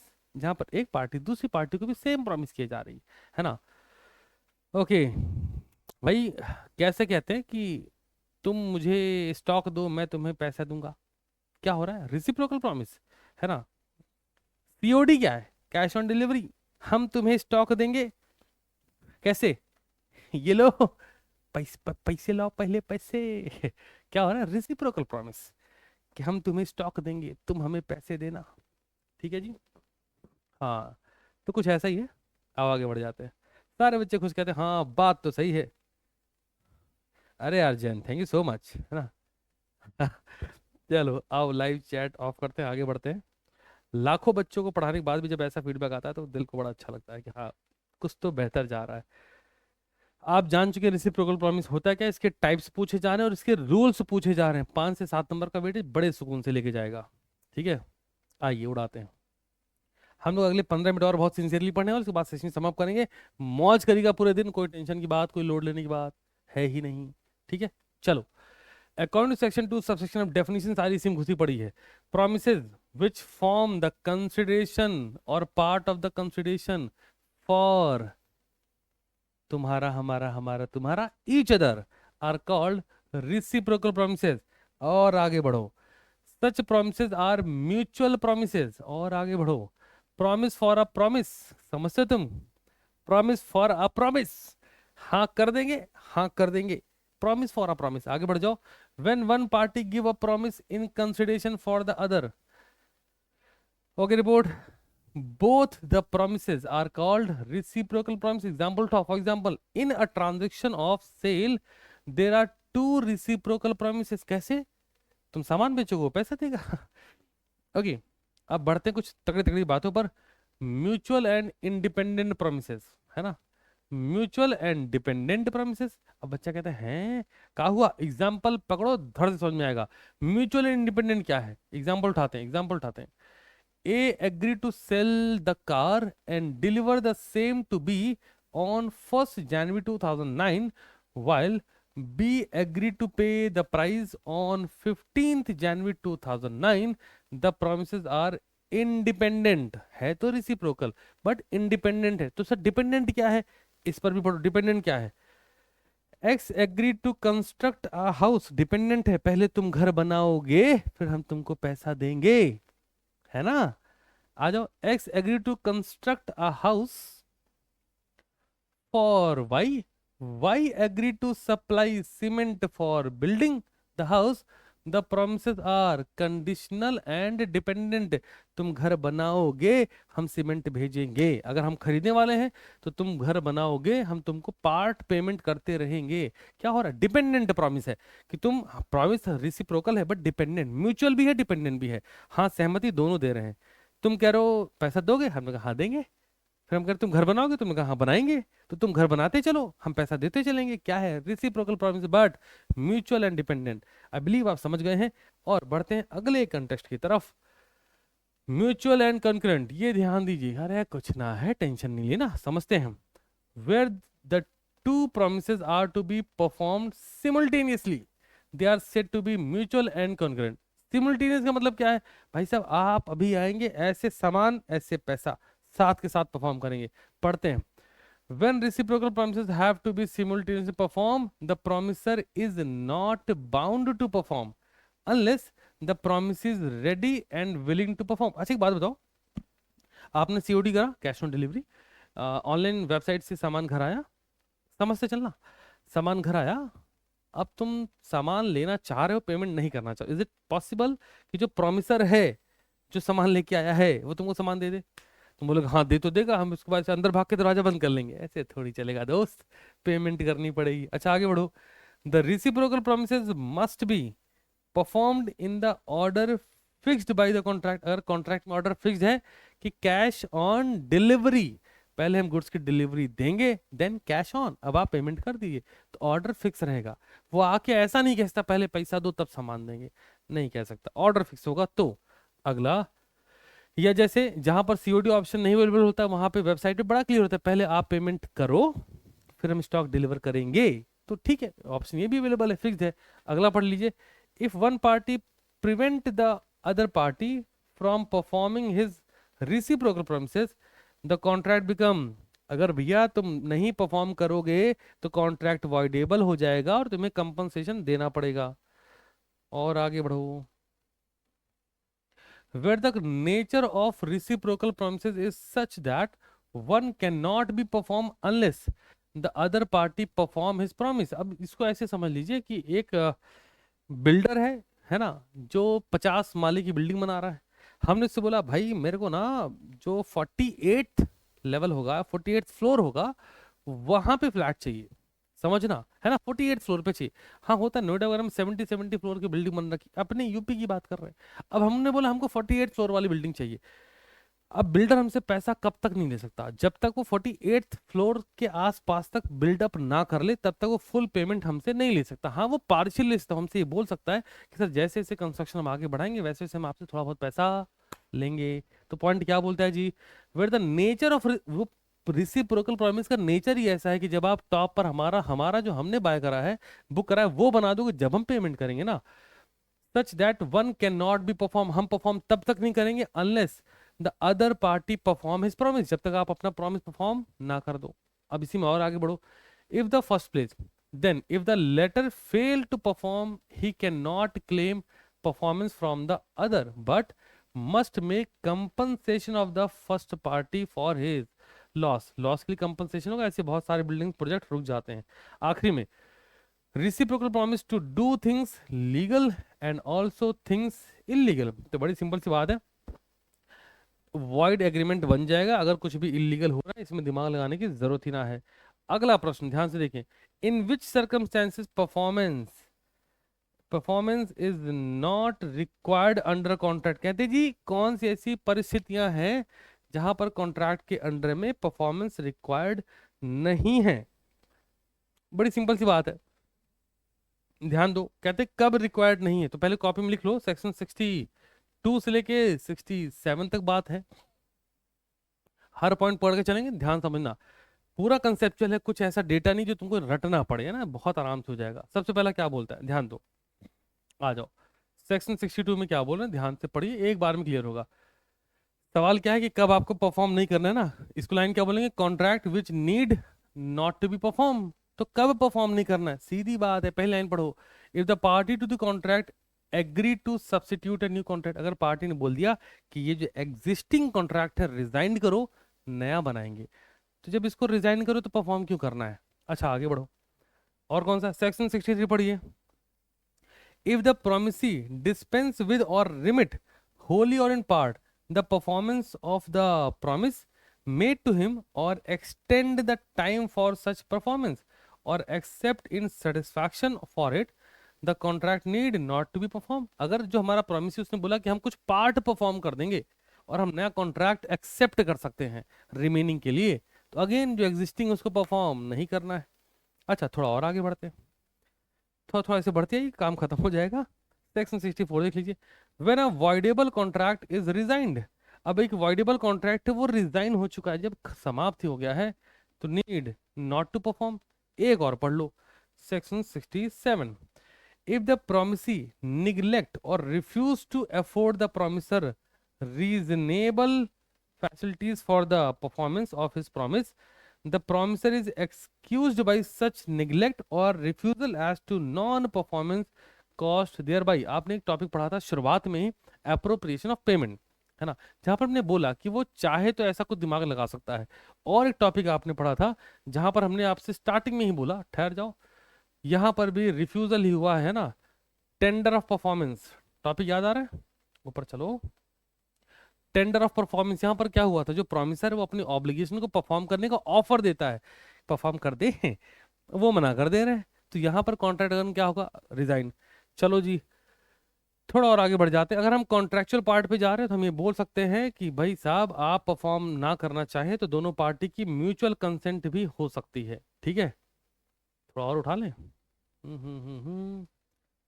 What is by assignment of contract, अरे भाई साहब इसको भी कर लेते हैं, कॉपी में क्वेश्चन जरूर लिख लीजिएगा। पता लगा 5 नंबर में आ गया, बच्चा कहता है इसका क्या करना है, कुछ नहीं करना है, ठीक है। असाइनमेंट का मतलब क्या है, सिंपल सी बात, RNL, राइट्स एंड लाइबिलिटीज किसमें, टू अ कॉन्ट्रैक्ट, कॉपी में लिख लो। कहते जी हमने तुमको ये काम असाइंड करा है, तो तुमको क्या करा, उस काम को करने के राइट्स दिए और उस काम के साथ अटैच लाइबिलिटी भी दे दी। बात समझ आ रही क्या बोला हमने भी आपको, टॉपिक क्या है, असाइनमेंट ऑफ कॉन्ट्रैक्ट। तो इसमें ना ऐसा नया कुछ नहीं, तुम बोलोगे उड़ी बाबा हाँ बहुत खतरनाक क्वेश्चन आया था, असाइनमेंट ऑफ कॉन्ट्रैक्ट आ गया था। हम तुमको बोलते ये पेन रख लो, इसको हमें कल 10 रुपए में दे देना, तो हमने इसके राइट्स दे दिए, साथ में लाइबिलिटीज की, अगर ये पेन खो गई है ना तो हम कंपनसेशन क्लेम करेंगे। समझ गए क्या सब लोग, मुबारक हो जी हाँ जी कह सकते हैं। क्लियर है क्या सबको ये, तो बस सीधी सी बात है, बोलते जी ये असाइनमेंट ऑफ कॉन्ट्रैक्ट क्या है, हमें कहते हैं rights and liability of the contract. जो भी कॉन्ट्रैक्ट में राइट्स लायबिलिटी मेंशन है बस उतना कर लेंगे। अच्छा, बीसीआर की नोट्स हमने प्लग कर दी हैं, हमने टेलीग्राम पे आपको इन्फॉर्म करा था कि नहीं, करा तो था, अब नहीं किया हो तो अलग बात है, फिर भी देख लेता हूँ। हाँ जी हो गया, बढ़िया, कर दिया है, कर दिया है, कर दी, 20,000 की नोट्स हो गई ना। जो जो जो आपको रिक्वायर्ड होगा प्लीज़ मुझे कमेंट्स में ज़रूर से बताइए, मैं आप सभी के कमेंट्स पढ़ता हूँ। मैं कोशिश ज़रूर करूंगा कि मैं हर उस चीज़ को आपको प्रोवाइड करूँ, क्योंकि अब तो हाई टाइम है, अब नहीं तो कब, है ना। और ये सब कब तक हो जाना चाहिए, बिफोर 22 खत्म हो रहा, उससे पहले पहले सब आप जो जो नोट्स चाहिए, जो पीडीएफ क्वेश्चन, सब ले लीजिए, ठीक है। क्योंकि आपका एग्जाम खत्म होगा, सब वापस से रिमूव हो जाएंगे, इसमें कोई दो राय नहीं है। तो पढ़ लीजिए जितना आप पढ़ सकते हैं, आइए इसको देख लेते हैं। Assignment means transfer the rights and liabilities of a party to a contract can be assigned हो सकती है कुछ certain circumstances में। the assignment may occur by an act of partner or by operation of law, या तो law करेगा या तो पार्टनर कर रहा होगा। अब ये है कैसे, ध्यान दीजिए, assignment bye an act of the parties कैसे होगा जी, कॉन्ट्रैक्ट इन्वॉल्व, एग्जाम्पल उठाते वही समझ जाए, है ना। A contract to marry, a contract to paint a picture, a contract of personal services cannot be। अब तुम लोग ऐसे कैसे, अरे उसको शादी करना है उससे, अब इसको तुम कैसे साइन कर दोगे, एक्चुअली आज टाइम नहीं, काम करो तुम ना, तुम एक काम करना, ये शादी तो करना चाह रहे हैं बट आदमी के पास टाइम नहीं, तो तुम एक काम करो, तुम शादी कर लो। ऐसा होगा क्या, नहीं ना। और ऐसे ही जहां पर पर्सनल स्किल इन्वॉल्व हो जाती है, ऐसे समझ, जहाँ पे पर्सनल स्किल इन्वॉल्व हो गई, आप खुद इन्वॉल्व रहना जरूरी है, तो वहां पे ऑप्शन नहीं, पढ़ लेंगे एक बार जल्दी से, कहाँ कहाँ पे नहीं होगा। Contract involving personal personal skill, ठीक है जी, एबिलिटी, क्रेडिट और other personal qualification can not. अब बन गया एक प्रैक्टिकल प्रॉब्लम, तो इस लाइन को चिपका देना कि जहां पर पर्सनल स्किल इन्वॉल्व होगी ऐसे क्वेश्चन पूछे गए हैं, प्रैक्टिकल प्रॉब्लम बना के। मैं तुम्हें इसके थ्योरेटिकल पोर्शन दे रहा हूँ अभी, जहाँ पर बोला गया कि एक सिंगर है, वो एक रेस्टोरेंट में गाना गाता था, फिर उसकी अचानक से तबीयत खराब होती है, फिर उसके प्लेस पे किसी और को रखा जाता है। इज इट वॉइडेबल या वैलिड वॉइड, तो आपको बताना पड़ेगा यहाँ पर। आगे बढ़ जाते हैं जी।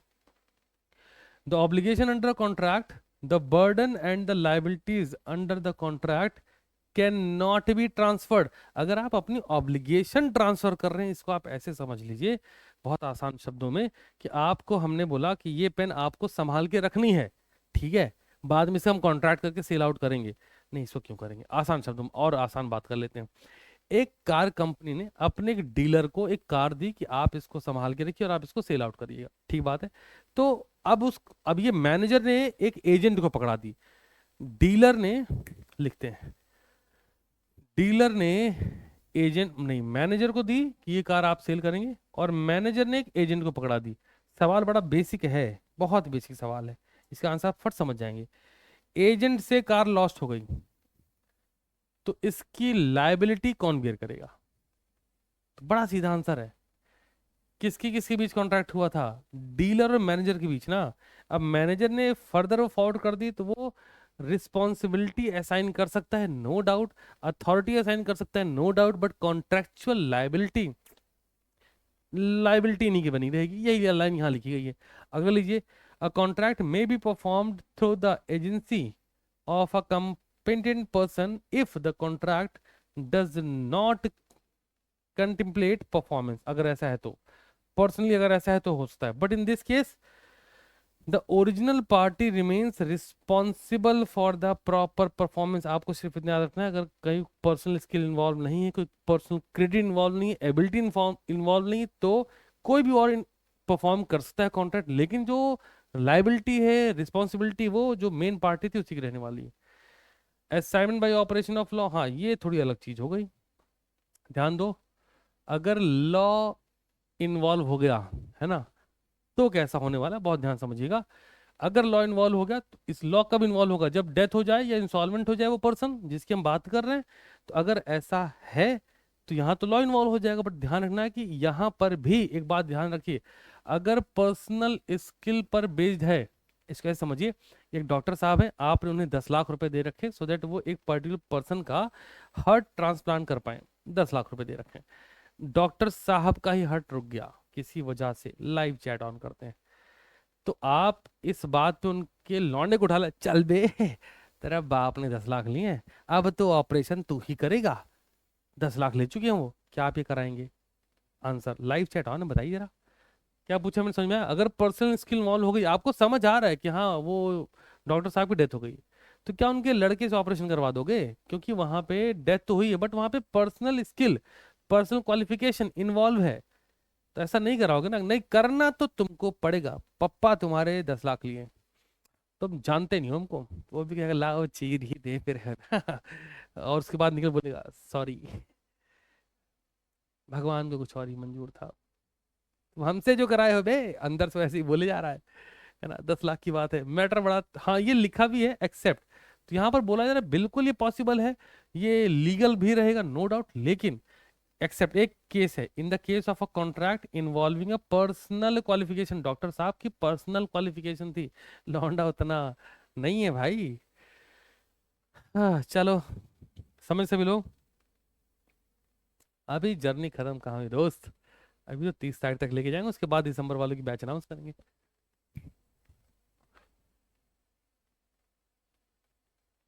यार लैपटॉप वाला तो मैंने बना नहीं रखा था, पता नहीं बच्चे ही बता रहे थे, कमेंट पूछना, कोई बच्चा आंसर कर दिया तो बहुत बढ़िया है। अब देखो यहाँ पर tender of goods, tender of money, succession assignment, तो मैं आपको सक्सेशन असाइनमेंट बताऊंगा, ये मैं टेलीग्राम पे डाल दूंगा, ठीक है? आ जाओ, कुछ नहीं है, बहुत ध्यान सुना, एक बार में कर लेंगे आप लोग, धड़ धड़ धड़। कॉपी में लिख लीजिए, सक्सेशन असाइनमेंट क्या होता है समझिए। सबसे पहले मीनिंग की बात करेंगे, है ना। हम्म एक बात समझिए, असाइनमेंट अभी भी आपने समझा है कि हम अपनी कॉन्ट्रेक्चुअल लाइबिलिटीज को, अपनी रिस्पॉन्सिबिलिटी को हम ऐसा चाहते हैं कि हम अपनी किसी पार्टी को असाइंड कर दें कि तुम ये काम कर देना, मतलब हम अपनी लाइफ टाइम में जीते हुए ये काम कर सकते हैं। तो यहाँ लिखिए, ये लाइफ टाइम में पॉसिबल है, लेकिन सक्सेशन ये कब पॉसिबल होगा? इन the case of death, you can see insolvency, तो अगर कुछ ऐसा हो गया कि आप है ही नहीं, तो ये सक्सेशन पॉसिबल हो पाएगा। पढ़ के चेक कर लें अब। The transfer of rights and liabilities of a deceased person to his legal representative is called a succession. ठीक बात है, डिसीज पर्सन लीगल रिप्रेजेंटेटिव, इधर आओ। The transfer of rights of a person to another person is called, बस एक व्यक्ति से दूसरे व्यक्ति को अगर हमने कुछ भी ट्रांसफर करा तो उसको हम बोलते हैं असाइनमेंट। एक व्यक्ति जिसकी डेथ हो गई है, उसकी प्रॉपर्टी को, राइट्स को, लाइबिलिटी को ट्रांसफर करा, हमने इसको बोलते हैं सक्सेशन। अगला टाइमिंग क्या होगी, ये तो टाइमिंग तो वही होगी खैर। हाँ जी, डेथ ऑफ अ पर्सन आप सक्सेशन कर सकते हैं, life time of a person, व्यक्ति जीवित है उसी दौरान आप ये काम कर सकते हैं। अरे बहुत खतरनाक डिफरेंस हो गया है तो।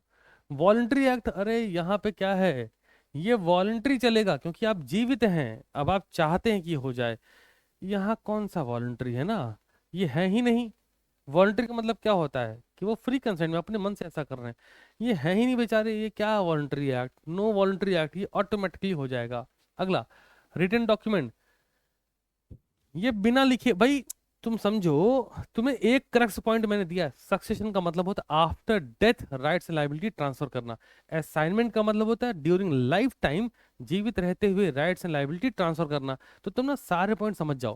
कहते हैं रिटन डॉक्यूमेंट, अब एक बात बताओ, जो जिसकी डेथ हो गई वो ऊपर से साइन करने आएगा? नहीं नहीं, डॉक्यूमेंट है, अरे इधर लाओ पहले साइन कर दे तब जाए, अभी लेट थोड़ी हुआ है। नहीं, तो ये विदाउट राइटिंग डॉक्यूमेंट हो सकता है यहाँ पे, लेकिन एग्जीक्यूशन चाहिए, बिना लिखे, बिना असाइनमेंट डेट के नहीं होगा। अगला, स्कोप क्या है, ये सक्सेशन के थ्रू जाए सारी, all all all the rights and liabilities. अब यहाँ समझो ऑल क्यों है, क्योंकि वो व्यक्ति बचा ही नहीं, तो उसके पास जो कुछ भी राइट्स लाइबिलिटीज सब सक्सेशन हो जाएगा। बट यहाँ पे क्या है, only rights can be assigned, liabilities under contract can, क्या समझे? सक्सेशन में all rights and liabilities can be succession, but assign में only rights can be transfer, liabilities नहीं कर पाओगे कि नहीं नहीं हम तो नहीं लेंगे। आगे बढ़ो, नोटिस, नोटिस का कैसा सीन, जीवा जी, नोटिस, नो नोटिस भाई, सक्सेशन का कौन सा नोटिस दोगी और किसको दोगी? अगले की डेथ होगी, तुमको नोटिस देने की पड़ी, एक पॉइंट बैटरी बची है ना। लेकिन यहाँ पर क्या है, notice of assignment must be given to the, जिसको दे रहे हो उसको नोटिस देनी पड़ेगी। भाई हमें इन्हें पैसा देना था, तो हमने बोला ये दे देंगे है ना, ऐसा हम बता रहे हैं, तो हम नोटिस देंगे कि पैसा ये दे देंगे, तो भी समझना हमें दिया हुआ है। अगला कंसिडरेशन, भाई साहब काहे का कंसिडरेशन, ये है ही नहीं, है ना, और वहां पे चाहिए, अरे बिल्कुल चाहिए। लाइव चैट ऑन कर रहे हैं, बताओ जरा। सक्सेशन असाइनमेंट दिमाग में सेट हो गया क्या? सक्सेशन में इन the case of death all rights and liabilities should be transferred. In the case of assignment कैसा करने वाले हैं?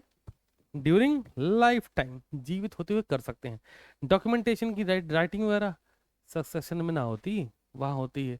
एक्ट कैसा है? सक्सेशन में वॉलंटरी थोड़ी है, हो ही रहा है क्योंकि वो बच्चे ही नहीं। असाइन में वॉलंटरी एक्ट है, अपनी इच्छा से ट्रांसफर कर रहे हैं। सक्सेशन में राइट्स लायबिलिटी सब ट्रांसफर हो जाएगी, और असाइन में सिर्फ राइट्स जाएंगे, लायबिलिटी तो था ही रहेगी भाई, लायबिलिटी से कोई नहीं भाग सकता। ठीक बात है क्या? अरे याद हो गया बहुत ही धांसू तरीके से, अरे बहुत बढ़िया। तो लाइव चैट को मुझे वापस से ऑफ करने दो, आओ थोड़ा और आगे बढ़ जाते हैं। बहुत ज़्यादा सवाल है नहीं दोस्त, इतने इतने टॉपिक हैं, कहाँ बहुत काम करना, रुक जाओ। और क्या है, एक सवाल हो जाए इसी बात पे। और ये प्रीवियस ईयर पेपर में आया हुआ था, तो मैं आपको जैसा बता रहा हूँ, जब मैं आपको सवाल कर, time for practical problem, question number 1 part A. चलिए पहला प्रश्न आपके सामने, स्क्रीन लाइव है, धड़ाधड़ से आंसर बताइए। सवाल क्या है? A makes a promise to three joint promises X Y Z, X and Y die, मर गए बेचारे। Before the promise is performed, who can demand the performance of the promise? कौन डिमांड करेगा? चलो बताओ फटाफट से, जल्दी जल्दी आंसर करो। परफॉर्म कौन करेगा ये बता दो बस, डिमांड कौन करेगा? A makes a promise to three joint promises X Y and Z, X Y की डेथ हुई, जेड बच रहे हैं सिर्फ, तो जरा बताओ कौन डिमांड करेगा?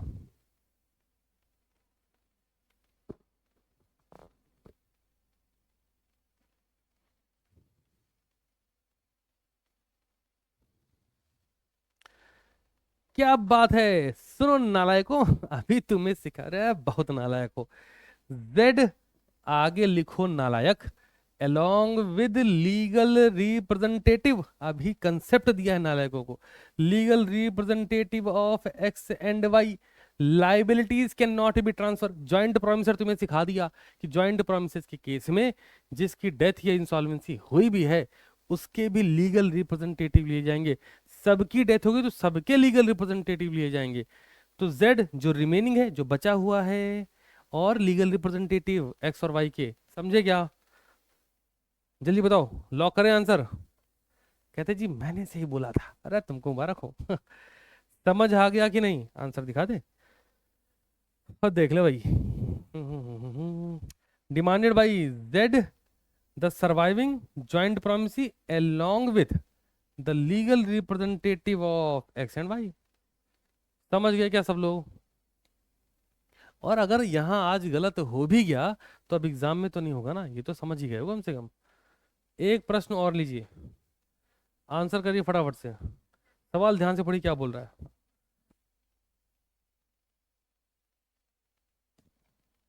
ए ने बी से दो तरह के पैसे लिए, एक 1000 रुपए which is barred by limitation and another for 15 which is not barred by the limitation of time. A pay 500 on account generally. B letters sue A for rupees 1500. A pleads that the amount of debt outstanding to B is 1000 on account of the settlement of 500 against the debt of 1500. कहते जी 1500 वाले के हिसाब से 500 दे चुके थे, 1000 बाकी, and the early debt of 1000 now being time barred cannot be realized. ये जो तुमको टॉपिक दिया था ना अभी, उस पर बेस्ड है। धन्यवाद जी धन्यवाद।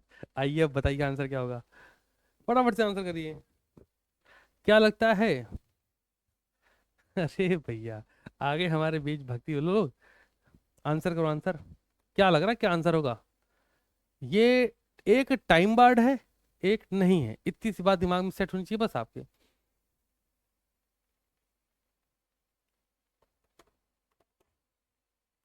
ये कह रहे हैं comment on the plea of A जैसा चाहते हैं, क्या ऐसा होगा क्या? बताओ जरा, ए जैसा चाहते हैं क्या ऐसा होगा? तो अगर मैं एक लाइन में आंसर बोलूं तो बोलूंगा नहीं होगा, है ना? क्या बोलेंगे?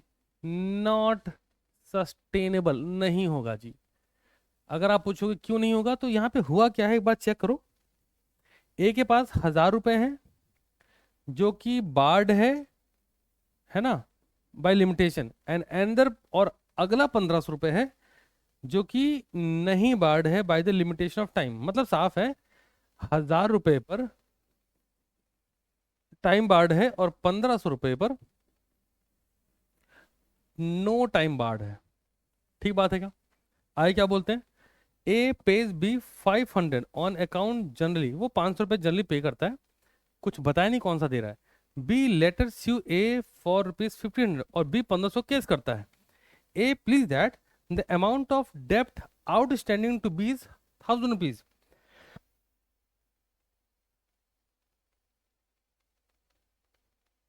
क्या बोल रही है कि हम पे तो 1000 ही रुपये बचे हुए हैं, है ना, on account of the settlement of 500 against the डेप्ट ऑफ, ये कह रहे हैं हमने तो ये मान के दिया था कि वो 1500 में सेटल करोगे, ठीक है, एंड द अर्लियर डेप्ट of 1000 now being time barred, कह रहे हैं वो तो टाइम बार्ड हो रखा है।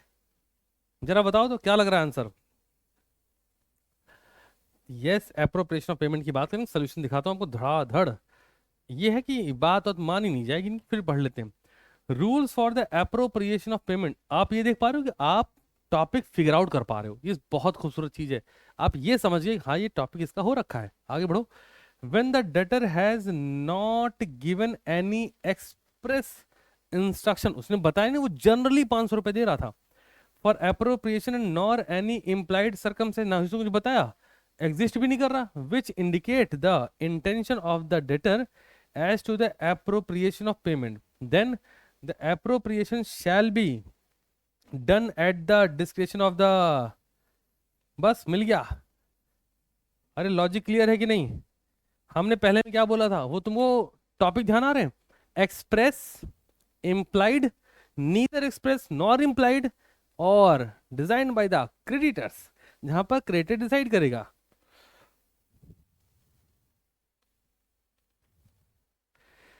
सुनो, इन्फ्लुएंस ना होना यहां पर। तो यहां पर क्या हो रखा है कि ना ही कॉन्ट्रैक्ट में लिखा है ना ही मेंशन है, तो क्रेडिटर डिसाइड कर लेगा उसे पैसा कहां सेटल करना है। ऐसी सिचुएशन में कंक्लूजन क्या, दस बी हैज, बोले तो क्रेडिटर बी है ना, B has validly appropriated 500 against the time barred डेप्ट, उसने सेट कर दिया जो कि 1000 का था। The plea of A is not sustainable, A की कहानी नहीं चलेगी, नहीं चलेगी। समझ गए क्या? मस्त सवाल था। और मस्त बात क्या, आपने कंसेप्ट सीखा, कंसेप्ट से क्वेश्चन कैसे बना आप ये देख पा रहे हो। और ऐसे सवाल प्रीवियस ईयर पेपर में आ रखे हैं, आप में भी आएंगे तो आप आराम से ढूंढ लोगे। आज की क्लास सफल हो रही है। आगे बढ़ते हैं, एक और सवाल लेते हैं। बताओ धड़ल्ले से आंसर क्या होगा। X enter into a contract with B to build a house for him. समझ गए क्या तुम? शिट। इलेक्ट्रिसिटी का कंसर्न है। अब मुझे लाइव चैट ऑफ करने दीजिएगा प्लीज, है ना। एक ही सवाल था तो कोई टेंशन की बात नहीं है ना। वीडियो को आप पीछे कर सकते हैं, आप मुझे सुन जरूर पा रहे हैं, देख नहीं पा रहे होंगे, इस बात का मुझे अफसोस नहीं है क्योंकि क्लास पूरी मैंने कर ली है। ठीक है जी। अब मेरी बात बहुत ध्यान सुनिए, सर्वर कैमरा सब मैंने सेटअप कर रखा है कि वो तो चल रहा है, आप तक मेरी आवाज प्रॉपर जा रही है, वाईफाई बहुत मस्त काम कर रहा है।